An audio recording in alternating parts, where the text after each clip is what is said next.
in the 1960s, the FBI spied on Martin Luther King and other civil rights protesters. The FBI spied on Vietnam War protesters. The Church Committee was formed in the 1970s and detailed these abuses. And the response by Congress was to pass something called the Foreign Intelligence Surveillance Act, or FISA. FISA was ostensibly passed to limit spying on Americans. It was supposed to be a reform. But as far as the Foreign Intelligence Surveillance Act allows government to spy on U.S. citizens without a warrant, it is unconstitutional. As Dr. John Tyler from Houston Christian University points out, the FISA text, the Constitution's text, and the relevant opinions by the U.S. Supreme Court conclusively demonstrate that FISA and its secret ex parte, meaning you only hear from one side in the court, these courts are unconstitutional for three reasons. First, the secret ex parte courts violate the case or controversy requirement of Article 3. Courts are about deciding disputes between two parties. They aren't originated just to say, this is a pronouncement, there has to be a dispute. And in the FISA court, it's more about having a generalized comment. Second, FISA violates the Fourth Amendment liberties from unreasonable searches and seizures. Third, FISA and its secret ex parte courts violate the due process guarantees of the Fifth and the 14th Amendment. Dr. Tyler goes on to say that lastly, the Supreme Court has ruled that national security does not require secret courts or justify ignoring the Fourth Amendment liberties. This unconstitutional government spying has been further authorized by adding Section 702 to FISA. That law entrusts America's intelligence agencies with broad authorities, supposedly to surveil foreigners abroad. But time has proven again and again that America's intelligence agencies cannot be trusted with this immense power and responsibility. Section 702 expires at the end of this year. We've known this for 5 years, and yet somehow the Senate has no time to debate this and wishes to simply extend it. Members of Congress anticipated using this deadline as an opportunity not just to make meaningful changes, but to reform FISA generally to better protect American civil liberties. But it doesn't appear to be allowed to happen at this point. Everything's rush, rush, rush. Let's pass it without debate. But they've known for 5 years it was going to expire at the end of this year, and yet they just want to punt it with the hope that they'll never have to debate it. Extending this Section 702 robs Congress of the ability to make reforms now, and likely robs Congress of the opportunity to make reforms anytime in the next year. That means that once again, the intelligence agencies that ignore the constraints on their power will go unaddressed and unpunished. And the warrantless surveillance of Americans in violation of the Bill of Rights will continue. Using 702, Americans' communications, content, and metadata is inevitably swept up and kept in government databases without a warrant. Law enforcement agencies then access Americans' communications, once again, without a warrant. In other words, your texts, your emails, your phone calls are collected into this massive government database without a warrant and then searched willy-nilly by thousands of different employees without a warrant. As Judge Andrew Napolitano points out, the Constitution requires probable cause of a crime to be demonstrated to a judge before a judge grants a warrant. That was the law of the land until FISA. But now FISA has set up a special court that meets in secret, the Foreign Intelligence Surveillance Court, and it authorizes judges on that court to issue search warrants based on a lower standard of probable cause. The Fourth Amendment says you have to prove to a judge probable cause of a crime. This says you only have to prove probable cause of an association with a foreign entity. This is contrary to the Constitution. This is not the Fourth Amendment. The Constitution requires that warrants be issued on probable cause that a crime has been committed. But as Judge Napolitano makes clear, FISA established probable cause of foreign agency. So he lowered the standard, and it's not probable cause of a crime, but it's probable cause of association with a foreign agency. But even that standard morphed down into probable cause of speaking to a foreign person, which then again morphed even further down to probable cause of speaking to any person who has ever spoken to a foreign person. All of that happened in secret and without congressional approval. With this weakened standard to order surveillance, these FISA judges who meet in secret grant 99.97% of all warrants. They're a rubber stamp for whatever they want to do. The left-leaning Brennan Center for Justice further explains why a law designed to protect the Fourth Amendment has led to their dissolution. The Brennan Center states, dramatic shifts in technology and law have changed the role of the FISA court since its creation in 1978. The fundamental changes not only erode America's civil liberties, but they likely violate Article 3 of the U.S. Constitution, which limits courts to deciding concrete disputes between parties rather than issuing opinion on abstract questions. According to the Brennan Center, today's FISA court doesn't operate like a court at all, but more like an arm of the intelligence establishment. The FISA court's wholesale approval process also fails to satisfy standards set forth by the Fourth Amendment, which protects against warrantless searches and seizures. Some people issued prescient warnings about the destruction of civil liberties and constitutional rights at the time. At the time, then Senator Joe Biden stated that he was voting no on this Section 702, this expansion of FISA powers. Senator Joe Biden said it would be a breathtaking and unconstitutional expansion of the president's powers, and it is wholly unnecessary to address the problems the administration has identified. Then Senator Biden added that he would not give the president unchecked authority to eavesdrop on whomever he wants in exchange for the vague and hollow assurances that he will protect the civil liberties of the American people. Boy, I wish that Joe Biden were still around and remembering his comments about FISA. Patrick Eddington of the Cato Institute has dedicated his career to exposing the abuses of surveillance authorities. He argues that Section 702 of FISA and its predecessors comprise the biggest unconstitutional mass surveillance dragnet in American history, and that we have documentary evidence from the federal government's own records of repeated systemic abuses of this authority. Even the FISA court itself in 2018 held that the FBI's procedures for accessing Americans' communications that are incidentally collected under 702 violate both the statute and the Fourth Amendment. Even the FISA court, which rubber stamps these warrants like there's no going away, says that they believe that they are violating the Fourth Amendment. But these warrantless surveillance on Americans goes on. In 2021 alone, the FBI conducted 3.4 million warrantless searches of Americans' communications. Like the spying on Martin Luther King and Vietnam War protesters, the FBI still targets individuals for their beliefs. The FBI accessed the 702 database without search warrants to access the information of 19,000 political donors. They accessed the records of those involved with the protest on January 6th. They accessed the records of a member of Congress and Black Lives Matters activists. You might think, oh, I've got nothing to hide, no big deal. You might think that if you avoid political activity, you can avoid the long arm of the government. But think again.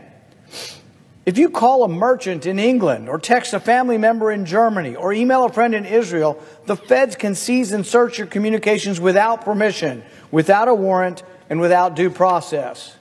But that's not all. The federal spies can then capture all the communications of the person you subsequently reached out to and all the persons they reached out to. It goes on and reaches its tentacles out such that it gathers millions of communications. Imagine a senator or a congressman who talks to a prime minister overseas. Their communications in the database. To allow this to happen, Imagine all of the people who are international business that make international phone calls. Their phone calls are in the database. And it'd be one thing if we were just collecting this to look at terrorist activity, but no, we let the FBI search any American's name in there. They can go in there under any pretext. We told the FBI, you have to list why you're searching the name, and they didn't do it. They actually go around some of the rules by saying, oh, let's search 10,000 things and call it one query. We cannot trust them. You cannot trust the fox to be in charge of the hen house. We need controls, and Congress needs to do their job. We had 5 years to think about this. It comes up, and we're just going to airdrop it in and say, sorry, we haven't had time to think about this. We don't have time to reform it. We don't care about Americans' privacy.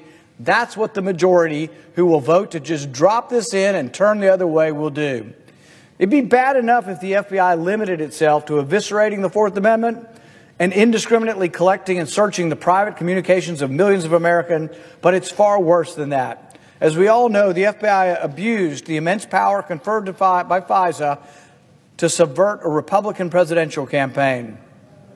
In its zeal to investigate whether Carter Page, a foreign policy advisor to the candidate Trump, the FBI sought to obtain permission to conduct electronic surveillance on Page, not by going to a real judge in public, in an Article III court, by going to a secret judge. Imagine the chilling effect. If you can try to get beyond the politics of whether he's a Republican or a Democrat, imagine the chilling effect of the government investigating political campaigns. How could anybody think that that's a good idea? To eavesdrop on Page, the FBI needed to get approval from the FISA court. Not a real warrant, but just a warrant that he was associated with a foreign government. The secretive court that grants 99.97% of warrants gave it to him. But the FBI also relied on information they were given by the Trump's opponent's campaign, the Hillary Clinton's campaign. You have something called the Steele dossier that was all over the news. That dossier was given to the FBI by a political campaign. It was essentially opposition research. Clinton's presidential campaign and the Democrat Party obtained the secret surveillance order by subterfuge. But the FBI didn't verify or check the claims made in the dossier as they're required to do by law. To put it in plain English, the FBI was able to spy on an American citizen because it presented the Democrat Party's opposition research as evidence to obtain a secret order on a campaign operative. This was fraud. This was an abuse of power. This was an attempt to undermine a Republican presidential campaign. People talk about election interference. My goodness. What could be more of an interference in a campaign than getting a secret order from your intelligence agencies to spy on a political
Never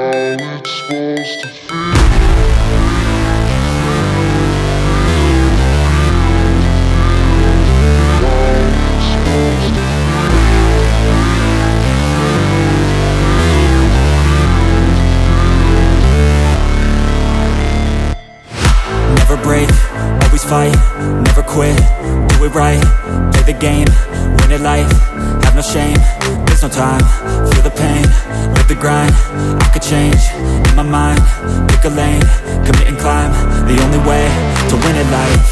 I never miss, that's fact, taking big swings, bitch, hand me the bat, put me in the ring, you'll go out in a bag, cause I sing what I mean and I bring it to the mad light. Ain't got time to kill, I got time to feel, I took the red pill, I know life's short so I wanna live real, but how's it supposed to feel?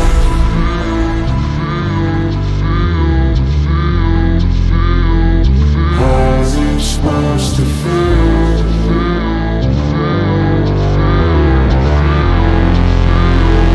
How's it supposed to feel?